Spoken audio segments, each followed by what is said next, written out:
Halo semua, di video kali ini kita akan membahas mengenai revenue recognition dan diharapkan teman-teman telah mempelajari teori mengenai 5-step proses terkait dengan revenue recognition. Dan di soal ini kita akan bahas mengenai allocate transaction price. Untuk soal yang akan saya bahas, ini merupakan soal dari P183 dari buku Intermediate Accounting edisi ketiga penerbitnya Wiley. Oke, ini soalnya mengenai Grill Master Company yang menjual outdoor grilling solutions yang menyediakan gas dan charcoal grill, aksesoris, dan jasa instalasi. Nah, ini transaksi Grill Master yang pertama. Grill Master menawarkan kontrak GM 205 yang terdiri dari freestanding gas grill dan instalasi ke customer dengan harga 800. Oke, jika grillnya dijual sendiri terpisah, maka akan dijual dengan harga $700, kosnya 425. Dan untuk jasa instalasinya apabila diberikan sendiri, harganya $150. Nah, penjualan grill dan instalasi ini merupakan dua performance obligation. Kenapa? Karena bisa dijual terpisah. Oke, kemudian Grill Master memiliki 10 kontrak GM205 di tanggal 20 April 2019 dan customer membayar kontrak tersebut secara cash. Nah, grill dikirim dan diinstal di tanggal 15 Mei 2019 dan diminta untuk buatlah jurnal untuk Grill Master di bulan April dan Mei 2019. Jurnal untuk bulan April. Ini adalah penerimaan cash dari customer ya. Nah, berapa yang diterima oleh Grill Master dari customernya? Yaitu sebesar 800 dikalikan 10 kontrak. Jadi 8.000 ya.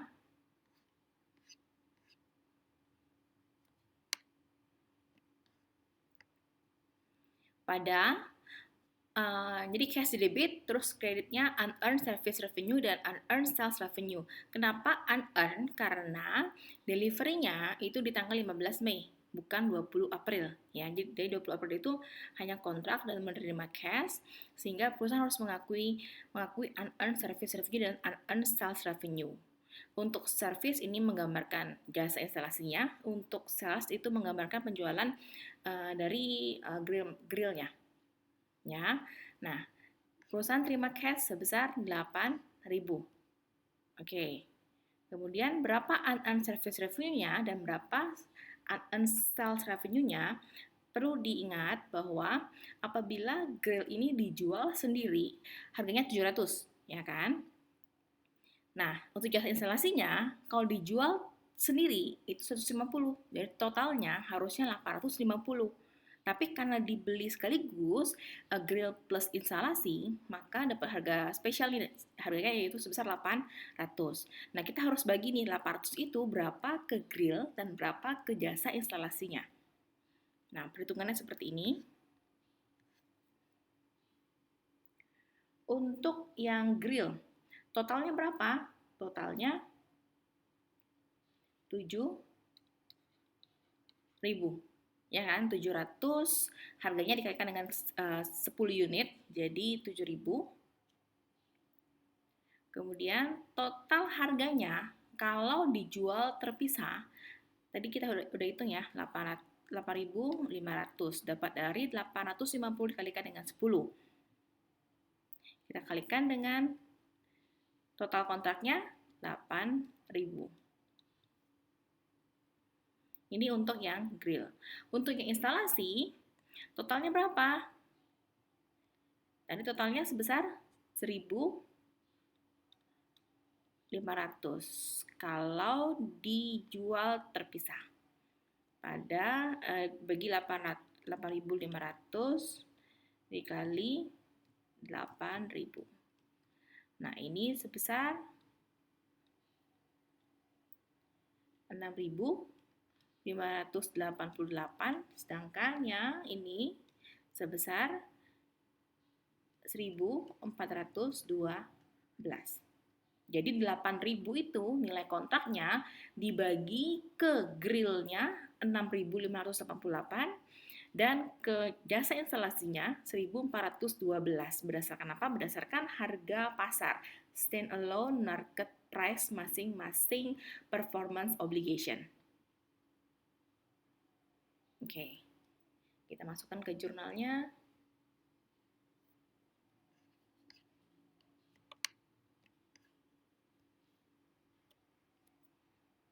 Jadi jurnalnya cash di debit 8.000 pada unearned service revenue 1.412 dan unearned sales revenue 6.588. Dan jangan lupa untuk yang di tanggal 15 Mei 2019.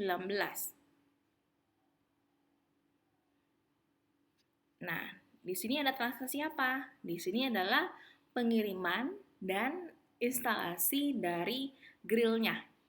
Ya, kalau barangnya telah dikirim, artinya apa? Artinya perusahaan boleh mengakui revenue. Jadi unearned-nya kita ubah menjadi revenue. Oke, unearned service revenue, unearned sales revenue pada service revenue dan sales revenue. Nilainya sekian. Ya. Dan jangan lupa kita ada mengakui JOGS pada inventory. Ya, berapa nilainya? Cost-nya 425. Ya. Nih, 425 dikalikan 10 jadi 4.250. Oke, nah ini yang soal A. Berikutnya kita ke soal B. Di sini State of Kentucky berencana untuk melakukan major renovation untuk tamannya selama tahun 2019 dan kontrak dengan Grill Master untuk membeli 400 durable easy maintenance standard charcoal grill selama tahun 2019. Nah, grill ini diberi harga 200 masing-masing dengan cost 160 dan Grill Master memberikan volume diskon 6% jika Kentucky bisa membeli paling sedikit 300 grill selama tahun 2019. Di tanggal 17 April 2019, Grill Master mengirim dan menerima pembayaran untuk 280 grills. Berdasarkan pengalaman masa lalu, State of Kentucky ini bisa membeli lebih dari 300. Artinya apa? Ada kemungkinan besar si Kentucky ini akan memperoleh diskon 6%. Ya, karena pembeliannya akan melebihi 300 unit grill. Oke. Nah, buatlah jurnal yang ditukar oleh Grill Master yang terjual di tanggal 17 April 2019. Asumsi perusahaan menggunakan sales transaction net. Di soal yang B, perusahaan menerima cash sebesar berapa? Sebesar $200 dikalikan 280 unit, yaitu 56.000. Ya. Kemudian, perusahaan akan mengakui sales revenue sebesar net. Karena di sini di soalnya dibilang bahwa assume the company records sales transaction net. Jadi berapa sales revenue yang diakui oleh perusahaan? 94% dari 56.000. Jadi udah diasumsikan bahwa si Kentucky ini pasti akan memperoleh diskon sebesar 6%. Ya, jadi sales revenue-nya hanya 94% saja. 52.640. Nah, kemudian selisihnya di mana? Ditampung dulu di unearned sales revenue, ya, sebesar 3.360. Nanti ketika si Kentucky order lagi, baru kita settle unearned sales revenue-nya. Ya. Nah, kemudian jangan lupa cost of goods sold pada inventory sebesar 44.800. Diperoleh dari 280 unit dikalikan cost-nya 160. Oke, nah ini soal jawaban yang B. Kita ke soal yang C. Grill Master menjual specialty combination gas or wood fire grill ke local restoran. Setiap grill dijual dengan harga 1.000, cost 550, dengan credit terms 3/30 and per 90. Buatlah journal entry untuk penjualan 20 grill di tanggal 1 September 2019, di mana dengan asumsi yang pertama, pembayarannya 25 September 2019, atau asumsi yang kedua, pembayarannya di tanggal 15 Oktober 2019. Asumsi perusahaan mencatat penjualan net. Kalau perusahaan mencatat penjualan ini dengan menggunakan metode net, maka perusahaan akan membuat jurnal, yaitu account receivable pada sales revenue sebesar 19.400. Dapat dari mana? 20 unit dikalikan dengan 1.000, 20.000, dikalikan dengan 97%. Kenapa? Karena telah dikurangi diskon 3%. Ya, cash discount sebesar 3% karena diasumsikan bahwa si local restaurant ini akan membayar tidak lebih dari 30 hari. Maka si local restaurant ini memperoleh diskon, jadi perusahaan dari awal sudah mengurangkan sales revenue-nya sebesar 3%, jadi hanya 19.400.